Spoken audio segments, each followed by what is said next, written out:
Hi friends, అందరికీ నమస్కారం అండి. Welcome to my channel.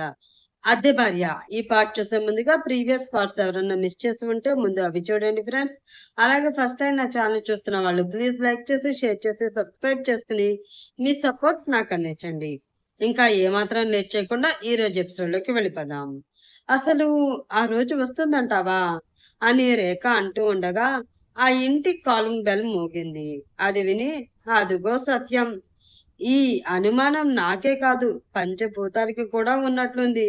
అందుకే ఎవరితోనో బెల్ కొట్టించి మరి ఎక్కువగా ఆశపడికే చిన్నదానా అని చెప్తున్నట్లుంది.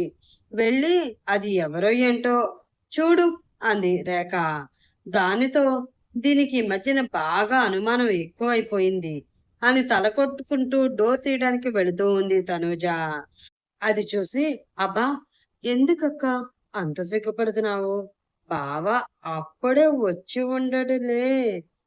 మరి అంత సిగ్గుపడుతూ వెళ్ళి తలుపు తీయవలసిన అవసరం లేదు. నార్మల్ గా తీయి అంది రేఖ.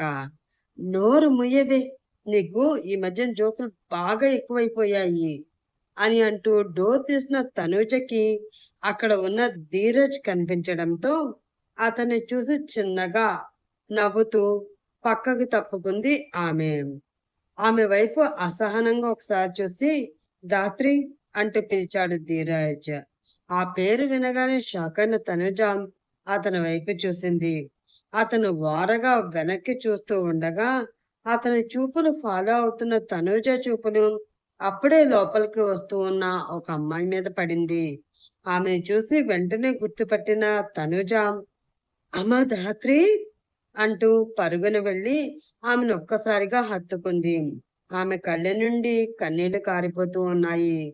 తనని పట్టుకుని అంత ఎమోషనల్ అవుతూ ఉన్న ఆమెని అయోమయంగా చూస్తూ ఉండిపోయింది ధాత్రి. తనూజ అలా తలుపు తీసి బయటికి పరుగు పెట్టడం చూసి ఏమైందో ఏంటో అనుకుంటూ అక్కడికి వచ్చి అది చూసిన రేఖకి తనూజ చేస్తున్న పని కనిపించడంతో అది చూసి తల కొట్టుకుంటూ ఎవరైనా సవతి వస్తే చీ అవతలికి పోవే అంటారు. మా అక్కేంటో వెరైటీగా వెళ్ళి దాన్ని కౌగిలించుకుని మరీ ఏడుస్తుంది. అసలు దీనికి మొగుడి మీద ప్రేమే లేదు. ఆ అమ్మాయి వస్తే దీని పోస్ట్ బూస్ట్ అన్న సంగతి అసలు తెలియడం లేదా ఏంటి అని మనసులో అనుకుంటూ ఉంది ఆమె. కానీ దాత్రికి ఏదో తెలియని ఇబ్బందిగా అనిపించడంతో ధీరజ్ వైపు కొంచెం దీనంగా చూసింది. సరే, నేను చూసుకుంటాను అన్నట్లు ఆమెకి కళ్ళు ఆర్పుతూ చెప్పి తను ఇప్పుడే కదా వచ్చింది. పైగా తను వస్తున్నది హాస్పిటల్ నుంచి. తనకి ఉన్న కట్లు చూస్తూ ఉంటే అర్థం కావడం లేదా నీకు? కొంచెం రెస్ట్ అవసరమని ముందు తనను లోపలికి తీసుకువెళ్ళు. ఆ తర్వాత అన్ని విషయాల గురించి మాట్లాడుకుందాం అంటూ చెప్పాడు ధీరజ్. దానితో కొంచెం దూరం జరిగి ఆమె తలకి ఉన్న కట్టువైపు కంగారుగా చూస్తూ అయ్యో, ఏమైంది ధాత్రి? ఇంత పెద్ద దెబ్బ ఎలా తగిలింది అంటూ అడిగింది తనుజ. ఆమె కళ్ళలో కనిపిస్తున్న ఆ ప్రేమను చూస్తూ ఉంటే ధాత్రి మనసులో ఏదో తెలియని ఫీలింగ్. ఎవరు ఈవిడ? నేను ఈవిడికి బాగా తెలిసినట్లు అలా ప్రవర్తిస్తుంది అని మనసులో అనుకుంటూ అది చిన్న యాక్సిడెంట్ మొన్న రోడ్లో అని దాత్రి చిన్నగా చెప్తూ ఉండగా యాక్సిడెంటా? అయ్యో, ఎంత పెద్ద దెబ్బ తగిలింది అని అంటూ ఆమె శరీరం మొత్తం ఒకసారి కళ్ళతోటే వెతుకుతూ కంగారు పడింది తనుజ. తను చెప్పాను కదా, తను ఇక్కడే ఉంటుంది అని. తనకి కొంచెం రిలాక్స్ అయ్యే అవకాశాన్ని ఇవ్వి. తర్వాత నీ ప్రశ్నలన్నీ వేసి నీ ప్రేమంతా చూపించవచ్చు, కానీ ముందు తనను లోపలికి తీసుకురా విసుగ్గా అన్నాడు ధీరజ్. ఆ మాటతో ఆమెని తీసుకుని లోపలికి వెళ్ళింది Tanuja.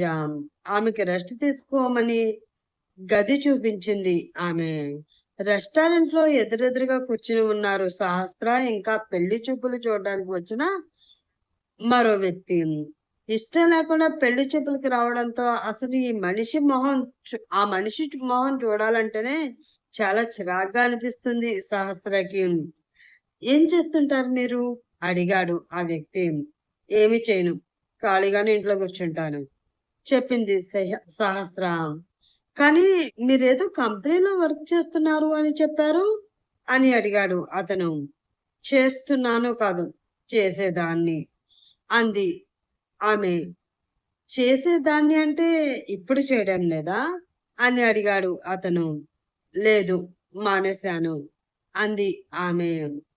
For you don't mind, ఎందుకు మానేశారో తెలుసుకోవచ్చా అడిగాడు అతను. నచ్చలేదు అంది ఆమె. ఏంటి, జాబ్నా అని అతను అడగగా, కాదు, అది ఇచ్చిన బాస్ అంది ఆమె. వాట్, బాస్ నచ్చలేదని జాబ్ మానేశారా? అంటే వాడు అంత పెద్ద పెద్దవా అని అతని నోటి నుండి ఆ మాట కంప్లీట్ కాకముందే అతని చెంప గట్టిగా సహస్ర చేతిలో పగిలింది. చెంప మీద చేయి పెట్టుకుని ఆమె వైపు అయోమయంగా చూస్తూ ఉన్నాడు అతను. ఇంకొకసారి మా బాస్ ని పట్టుకుని వాడు వీడు విధవ అన్నావంటే ఇక్కడ గొయ్యి తీసి పాతేస్తాను. మాటలు కొంచెం మర్యాదగా రాని అంటూ తన స్టైల్లో వార్నింగ్ ఇచ్చింది సహస్ర. దానితో షాక్ అయిన అతను, అదేంటండి, మీ బాస్ ని ఏదో ఒక మాట అన్నాను అని నా మీద అలా చేసుకున్నారు? అసలు అతనంటే మీరెందుకు మీరెందుకు అంత సీరియస్ అవుతున్నారు అంటూ అడిగాడు అతను. ఆ మాటకి సహస్ర మౌనంగా తలదించుకుని ఉంది. ఎందుకంటే ప్రాణంగా ప్రేమించింది కాబట్టి అంటూ ఆమె వెనక నుంచి ఒక వాయిస్ వచ్చింది అప్పుడే. దాంతో అటువైపు తిరిగిన వాళ్ళిద్దరికి స్టైల్ గా వాళ్ళ వైపు వస్తూ కనిపించాడు ఆనంద్. అతన్ని కొంచెం చిరాగ్గా చూస్తూ, మధ్యలో మీరెవరు బాస్ అంటూ అడిగాడు ఆ వ్యక్తి. అదే ఇప్పటి వరకు మీరు మాట్లాడుకుంటున్నారు కదా, సహస్ర బాస్ అతను నేనే. మై నేమ్ ఇస్ ఆనంద్ అంటూ తనని తాను పరిచయం చేసుకున్నాడు ఆనంద్. ఓ అవునా, నేను ప్రభాత్, శాస్త్రని పెళ్లి చూపులు చూడటానికి వచ్చాను అంటూ లేచి ఆనంద్కి సెకండ్ ఇచ్చాడు ప్రభాత్. ఓ, అది మీరేనా? అంటే అతి త్వరలో మా చేతిలో మర్డర్ కాబోయేది మీరేనన్నమాట అంటూ అతని చేతితో తన చెయ్యి కలిపి నవ్వుతూ పలకరించాడు ఆనంద్. అతని మాటకి కొంచెం షాక్ అయి, మర్డర్ ఏంటి బాస్ కొంచెం భయంగా అడిగాడు ప్రభాత్. ఇప్పుడు అదే కదండి ట్రెండ్. ఫస్ట్ ఇష్టం లేకపోయినా సరే బాయ్ ఫ్రెండ్ తో ఏదో చిన్న ప్రాబ్లం రావడంతో ఇలాగే అపార్థం చేసుకున్న అమ్మాయిలు మాకేం తక్కువ అంటూ ఎవరు దొరికితే వాళ్ళని బకరాన్ని చేస్తూ ముందు పెళ్లి చేసుకోవడం, ఆ తర్వాత ప్రేమించిన బాయ్ ఫ్రెండ్ తిరిగి రావడం, అతని నిజాయితీ ఏంటో ఆ అమ్మాయికి అర్థం అవ్వడం, పెళ్లి చేసుకుని చాలా తప్పు చేశాను అని ఆమె కుమిలిపోవడం, ఆమె బాధ చూసిన బాయ్ ఫ్రెండ్ నువ్వేమీ కంగారు పడకు, నేనున్నాను నేనున్నాను కదా అంటూ ముందుకు వచ్చి మొగుడిని చంపడానికి ప్లాన్ ఇచ్చి ఒక మంచి ముహూర్తం పెట్టించి మర్డర్ చేసి అవతల అతని శరీరాన్ని పడేయడం. ఆఫ్ కోర్స్ ఇప్పుడు ఇలా చేసిన వాళ్ళందరూ చాలా మంది వరకు దొరికిపోయారు. కానీ మేము దొరకము. ఎందుకంటే నేను ఈమె బాస్ గా ఫుల్ టైం వర్క్ లో ఉన్నా కూడా పార్ట్ టైం గా ఈ సిటీ ఏసీపీగా కూడా వర్క్ చేస్తున్నాను. సో దొరికినా కూడా నేను మేనేజ్ చేసి బయటకు వచ్చేయగలను అన్నాడు ఆనంద్. ఆ మాటతో భయంగా గుటకలు మింగుతూ ఉన్న ప్రభాస్, మీరు బయటకు వచ్చేయగలరు సార్, కానీ సాహసం చేసి నేను మీ మధ్యలోకి రాలేను. అయినా ఇంత తెలిసిన తర్వాత కూడా ఆ అమ్మాయిని పెళ్లి చేసుకుని మర్డర్ అయ్యి కనీసం చివరిగా జరిగే అంత్యక్రియలు కూడా పద్ధతిగా జరిపించుకోకుండా కుక్క చావు చావాలని నాకు అస్సలు లేదు బాస్. కాబట్టి నన్ను వదిలేసి మీరు మరొక బకరా ఎవరైనా దొరికితే ప్రయత్నించుకోండి. మీకు ఈ పెళ్లి చూపులకి ఆ అమ్మాయికి ఒక దండం అంటూ అక్కడ నుంచి వెళ్ళిపోయాడు ప్రభాత్. దాంతో చిన్నగా ఆనంద్ నవ్వుకోగా, ఏంటి, పెళ్లి చూపులు చెడగొట్టడానికి వచ్చావా? నువ్వు పెళ్లి చేసుకుని చాలా సంతోషంగా బ్రతుకుతున్నావు కదా, మరి నా సంతోషానికి ఎందుకు అడ్డుపడుతున్నావు? సూటిగా అతన్ని చూస్తూ అడిగింది సహస్ర. నీ సంతోషానికి నేను అడ్డుపడడం లేదు సహస్ర, నువ్వు సంతోషంగా ఉండాలని కోరుకుంటున్నాను. మన మధ్య వచ్చింది కేవలం అపార్థం మాత్రమే. అది ఎందుకు వచ్చింది, ఎలా వచ్చింది అన్నది నీకు తెలియాలి అంటే, నువ్వు కొన్ని రోజులు ఓపికగా నా కోసం ఎదురు చూడాలి. ప్లీజ్. ఆనంద్ ఎప్పటికీ నన్ను మోసం చేయడు అన్న నమ్మకాన్ని ఇంకా కొన్ని రోజులు నీ మనసులో నుండి చెరపకు. ఆ తర్వాత అంతా నీకే అర్థమవుతుంది అన్నాడు ఆనంద్. ఏంటి అర్థమయ్యేది? నాకిప్పటి వరకు అర్థమైంది చాలు. ఇంకేమీ అర్థం చేసుకోవాలని నాకు లేదు. ప్లీజ్ ఇలా ప్రతిసారి నాకెదురొచ్చి జరగబోయే నా పెళ్లిని ఆపాలి అని చూడకు. కోపంగా అంది సహస్రం.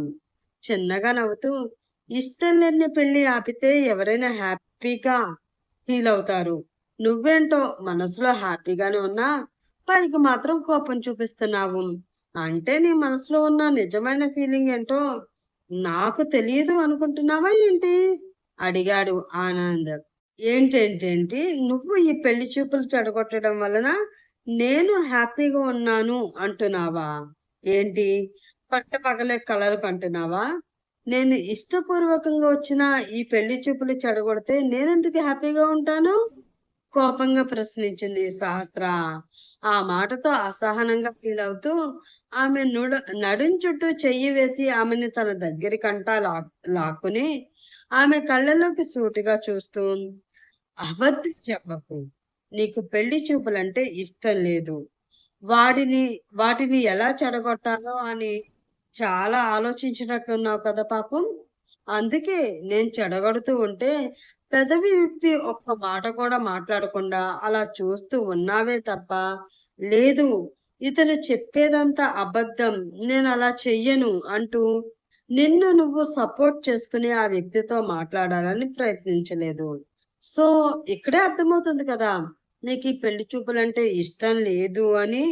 అలాగే నీ మనసులో ఉన్న నా రూపం ఎప్పటికీ చెరిగిపోదు అని కూడా నాకు తెలుసు. మన మధ్య ఉన్నది నిజమైన ప్రేమ సహస్ర. ఆ ప్రేమకి ఎలాంటి ఓటమి ఉండదు. నేను రానివ్వను అని అతను చెప్తూ ఉండగా అతని ఫోన్ రింగ్ అయింది. ఆమెను అలాగే పట్టుకుని తన ఫోన్ తీసుకుని చెవి దగ్గర పెట్టుకున్న అతనికి అవతలి వ్యక్తి ఏదో చెప్పడంతో కొంచెం షాక్ అయ్యాడు. వాట్? ఏంటి మీరంటున్నది? ఎక్కడా? సరే, నేను ఇప్పుడే అక్కడికి వస్తున్నాను అని కాల్ కట్ చేసి సహస్ర రా అని ఆమె చెయ్యి పట్టుకున్నాడు ఆనంద్. ఎక్కడికి? టెన్షన్‌గా అడిగింది సహస్రం.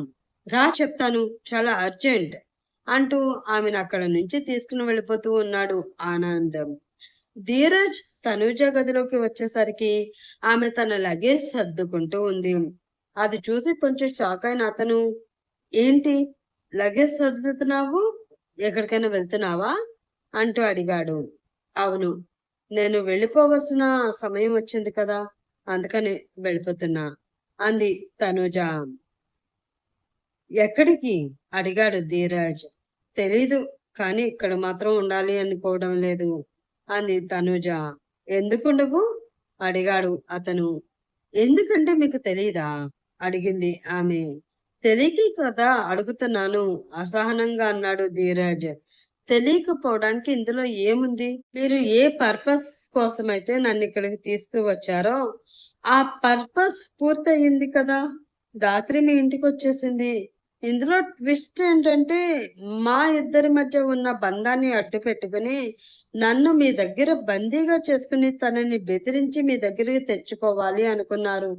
కానీ అలా జరగకుండా తనకు తానుగా ఇష్టపూర్వకంగా తను మీ దగ్గరికి వచ్చినప్పుడు, ఇంకా మధ్యలో వచ్చిన నేనిక్కడ ఎందుకు? వెళ్ళిపోవాలి కదా! అంది తనూజ. నేను చెప్పానా నీకు? నువ్వు మా ఇద్దరి మధ్యలో ఉన్నావు అని? అడిగాడు ధీరజ్. చెప్పకపోయినా తెలిసిన విషయం గురించి మళ్ళీ చెప్పే వరకు ఆగడం ఎందుకు? చెప్పకముందే నా దారి నేను చూసుకుంటే అందరికీ బాగుంటుంది అంది తనూజ. ఓహో! అవునా? అంటే వెళ్ళిపోవడానికి డిసైడ్ అయిపోయావన్నమాట అడిగాడు ధీరజ్. బ్యాగ్ సర్దడం పూర్తవడంతో జిప్ పెట్టి అది తీసుకుని బాయ్, ఇంకెప్పుడు నీ జీవితంలోకి నేను రాను అని అంటూ అతని ముందు నుంచే వెళ్ళిపోతూ ఉంది తనూజ. నేను చెప్పకుండానే ఏదో అర్థం చేసుకుని నువ్వు వెళ్ళిపోతున్నావు. కానీ నీతో చెప్పవలసిన విషయం ఒకటి నా దగ్గర మిగిలిపోయింది తను. అది నీకు చెప్పకపోతే నా మనసు చాలా భారంగా ఉంటుంది. ఈ బరువుని నేను జీవితాంతం మోయలేను. ఒక్క 5 నిమిషాలు టైం ఇస్తే నేను చెప్పాలి అనుకున్నది చెప్తాను" అన్నాడు ధీరజ్. ఆ మాట వినబడడంతో తనూజ అడుగులు ఆగిపోగా, "త్వరగా చెప్పండి. ఇంకా ఎక్కువసేపు ఇక్కడే ఉండిపోవాలి అనిపిస్తుంది ఏమో." గొంతులో గొంతులో కష్టంగా దుఃఖాన్ని ఆపుకోవడంతో బొంగురుపోయిన గొంతుతో అంది తనుజ. "ఐ లవ్ యూ తను." కళ్ళు మూసుకుని తన మనసులో ఉన్న ఫీలింగ్ ని చెప్పాడు ధీరజ్. ఆ మాట విన్న తనుజకి గొంతులో ఆగిన దుఃఖం కళ్ళ నుండి కన్నీళ్ల రూపంలో కిందకి జారిపోతూ ఉంది. ఆ కన్నీళ్లు ఆనందంతో వస్తున్నాయో లేదా బాధతో వస్తున్నాయో ఆమెకి కూడా తెలియని పరిస్థితి. నువ్వనుకోవచ్చు, ధాత్రిని ప్రేమిస్తున్నాను అని చెప్పి మళ్ళీ నాకు ఐ లవ్ యూ చెప్తున్నాడేంటి అని. ఏమో, ఎందుకో తెలీదు. నువ్వు దగ్గరున్నంత వరకు నీ మీద నాకున్న ఈ ఫీలింగ్ నువ్వు దూరమైతే కానీ నాకు తెలియలేదు. నువ్వు లేని 15 రోజులు 15 యుగాలుగా గడిచింది. అప్పుడే నాకు అర్థమైంది నా మనసులో ఉన్న రూపం నీది కానీ ధాత్రిది కాదు అని. 7 సంవత్సరాలుగా దూరంగా ఉన్నా కూడా తనని నా సొంతం చేసుకోవాలి అని పంతంగా ప్రయత్నించాను తప్ప తనని మిస్ అయిన ఫీలింగ్ నా మనసులో కలగలేదు. కానీ 15 రోజులకే నిన్ను మిస్ అయిన ఫీలింగ్, ఆ ఫీలింగ్ ని కంట్రోల్ చేసుకోవడం నా వల్ల కాలేదు. అప్పుడే నాకు అర్థమైంది, ధాత్రిని సొంతం చేసుకోవాలన్న పంతం మాత్రమే నాలో ఉంది. కానీ ఆమె మీద ప్రేమ లేదు. కానీ నీ మీద నా మనసు భరించలేనంత ప్రేమ ఉంది. I love you. నువ్వు లేకుండా నేను ఉండలేనేమో తను. నన్ను ఒంటరివాణ్ణి చేసి వెళ్ళిపోవద్దు. ఇంత చెప్పిన తర్వాత కూడా లేదు నేను వెళ్ళిపోతాను అంటే నేను ఆపను. ఇప్పటి వరకు నీకు ఫ్రీడమ్ అంటూ లేకుండా చేసి ఒక బందీగా నా ఇంట్లో కట్టి పడేశాను.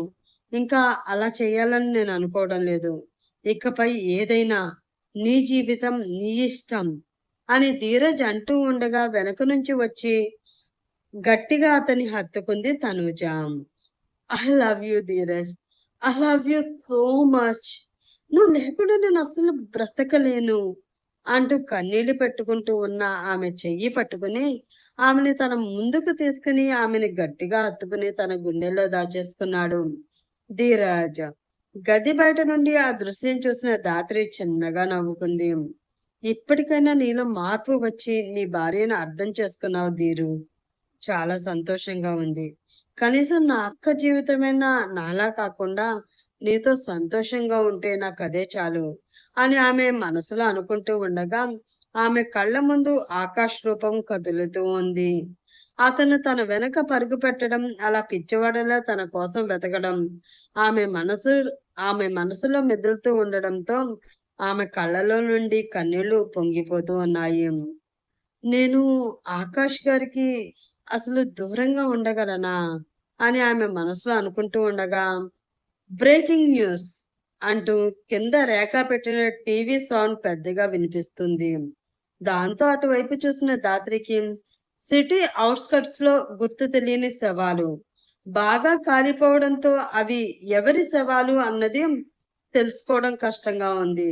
వారిలో ఒక మృతదేహం ప్రముఖ ఇండస్ట్రియలిస్ట్ వీరేంద్ర గారిదిగా అనుమానపడుతున్నారు అన్న న్యూస్ టీవీలో వస్తూ ఉంది. అది చూసిన ధాత్రికి దుఃఖం మరింత పెరిగిపోతూ ఉండడంతో, లేదు, ఈ హంతకురాలు ఎప్పటికీ నీ దగ్గరికి చేరుకోలేదు అని మనసులో అనుకుంటూ అక్కడి నుంచి తన గదిలోకి ఏడ్చుకుంటూ వెళ్ళిపోయింది ఆమె. ఇది ఫ్రెండ్స్ ఈ రోజు స్టోరీ. నెక్స్ట్ స్టోరీలో ఏం జరగబోతుంది? అసలు ఆ శవాలలో దొరికింది వీరేంద్ర శవమేనా? అతన్ని ఎవరు చంపారు? ధాత్రి ఎందుకు హంతకురాలు అంటుంది? తెలుసుకోవాలంటే నెక్స్ట్ ఎపిసోడ్ కోసం వెయిట్ చేస్తూ ఉండండి ఫ్రెండ్స్. అలాగే దూరమైన ఈ జంట ఎలా కలవబోతున్నారు, వారిని కలపడానికి ఎవరు ప్రయత్నిస్తున్నారు తెలుసుకోవాలంటే